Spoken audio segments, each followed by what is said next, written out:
کیا واقعی ایک پوری بستی صرف اپنی ایک نافرمانی کی وجہ سے اللہ کے غضب کا نشانہ بن سکتی ہے؟ کیا ایسا ہوا کہ لوگ صبح اٹھے اور انسانیت کا وجود مٹ چکا ہو؟ اور کیا یہ واقعہ حضرت داؤد علیہ السلام کے زمانے میں بنی اسرائیل کے لیے ایک ایسی عبرت بن گیا جس کی گونج قیامت تک سنائی دے گی؟ سمندر کے کنارے ایک بستی آباد تھی۔ لوگ ظاہری طور پر عبادت گزار اور شریعت کے تابع تھے، اپنے آپ کو اللہ کے خاص بندے سمجھتے تھے، مگر ان کے دلوں میں کچھ اور ہی چل رہا تھا۔ خواہشات، چالاکیاں، دنیا کی محبت اور حکم الہی سے بچ نکلنے کی چالاکیاں چل رہی تھیں۔ پھر ایک دن آزمائش آ گئی۔ ہفتے کے دن مچھلیاں پانی کی سطح پر بے شمار دکھائی دینے لگیں، جبکہ باقی دن سمندر خالی سا محسوس ہوتا۔ یہ کوئی معمولی بات نہیں تھی، بلکہ ایک امتحان تھا۔ جب قوم نے اللہ کے حکم کو اپنی عقل، چالاکی اور خواہش کے آگے ترجیح دی، تب ایسا فیصلہ آیا کہ تاریخ ہڑبڑا گئی۔ یہ قصہ صرف مچھلی پکڑنے کا نہیں تھا، بلکہ انسانیت کے زوال اور دل کے بدل جانے کی کہانی تھی۔ آج ہم اسی سبق آموز اور روح کو جھنجھوڑ دینے والے واقعے کا جائزہ لیں گے جو حضرت داؤد علیہ السلام کے زمانے میں بنی اسرائیل میں پیش آیا اور قرآن میں قیامت تک کے لیے عبرت قرار دیا گیا۔ حضرت داؤد علیہ السلام اللہ کے جلیل القدر نبی تھے، جنہیں زبور، حکمت اور حق و باطل میں فیصلہ کرنے کی شاندار صلاحیت دی گئی تھی۔ ان کے دور میں بنی اسرائیل کو بار بار تنبیہ دی جاتی کہ اللہ کی اطاعت عزت کا ذریعہ ہے اور نافرمانی تباہی کی علامت۔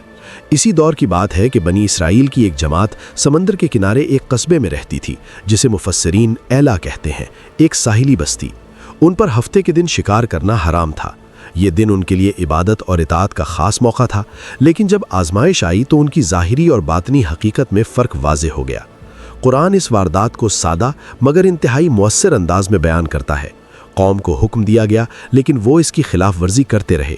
کچھ لوگوں نے روکا، کچھ چپ رہے، کچھ نے مذاق اڑایا، اور بالآخر اللہ کا فیصلہ آ گیا۔ یہ واقعہ صرف تاریخی نہیں بلکہ ایک اصول کی حیثیت رکھتا ہے۔ جب لوگ کھلے عام نافرمانی کے ساتھ اپنے گناہ کو جائز ثابت کرنے لگتے ہیں اور معاشرہ برائی پر خاموش ہو جاتا ہے تو اللہ کی پکڑ اچانک آ سکتی ہے۔ اب اس کہانی کے مناظر کو دیکھتے ہیں۔ سمندر خاموش تھا اور ہوا میں نمکین نمی بسی ہوئی تھی۔ ساحل کے لوگ اپنی زندگی کا بڑا حصہ مچھلیوں کے شکار سے کماتے تھے۔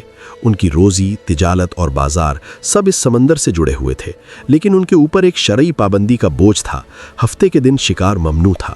ظاہر میں تو یہ آسان سا حکم لگتا تھا، صرف ایک دن، ایک پابندی، بس اطاعت کا تقاضا، مگر اصل امتحان وہی تھا جب انسان اپنی خواہش کو روکنا پڑے۔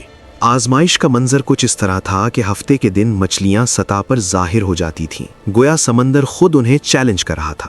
ہفتے کے علاوہ دنوں میں وہ مچھلیاں غائب ہو جاتی، روزی ہاتھ میں تھی مگر اللہ کا حکم روک رہا تھا۔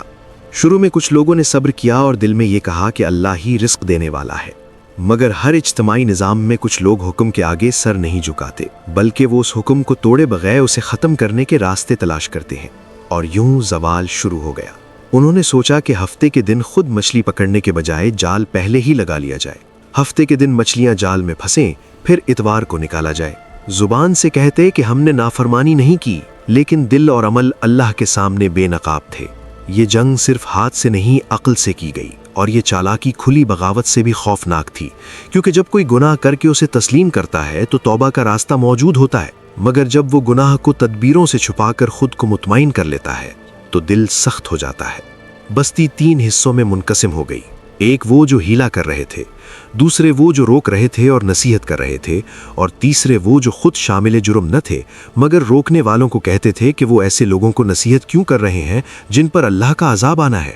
یہ خاموش تماشائی تھے۔ نصیحت کرنے والوں کے دل جل رہے تھے، کیونکہ یہ صرف ایک فقہی مسئلہ نہیں بلکہ اللہ کے حکم کا مذاق تھا۔ انہوں نے کہا، اللہ سے ڈرو، حرام کو حلال مت سمجھو۔ شاید چند لمحے کے لیے چپ سکون چھا گیا، کچھ چہرے جھک گئے، لیکن پھر دنیا کی محبت نے جگہ لے لی۔ تجارت میں نفع بڑھ رہا تھا، اور جب مال آنا شروع ہو جائے تو کمزور ایمان والے نصیحت کو سختی سمجھنے لگتے ہیں۔ جوابی الفاظ آئے، ہم نے ہفتے کے دن ہاتھ نہیں لگایا۔ یہ وہ خود فریبی تھی جو ہلاکت کی جڑ تھی۔